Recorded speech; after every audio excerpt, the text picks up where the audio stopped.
শেষ করে সবাই গ্যালারিতে চলে আসবেন, এটাই প্রত্যাশা আপনাদের সকলকে জানাচ্ছি।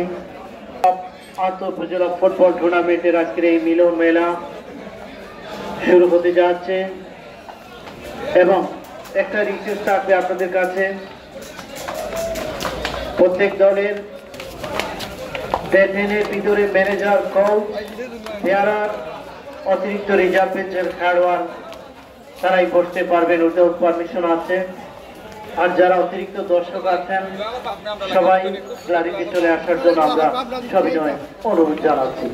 সুপ্রিয় দর্শক মন্ডলী, আপনাদের জন্য আমাদের প্যাভিলিয়নের সেই দক্ষিণ গ্যালারি উন্মুক্ত রয়েছে। আপনারা সেই গ্যালারিতে চেয়ার আছে, অনেক সুন্দর সবকিছু আছে ঠিকঠাক।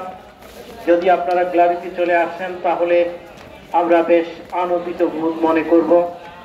আজকের এই হাই ভোল্টেজ ম্যাচ ফেঞ্চগঞ্জ উপজেলা পক্ষান্তরে জনতাপুর উপজেলার মধ্যে হাই ভোল্টেজ ম্যাচ অনুষ্ঠিত হয়েছে। উভয় দলের সরঞ্জাম পরে তারা মাঠে প্রবেশ করেছেন।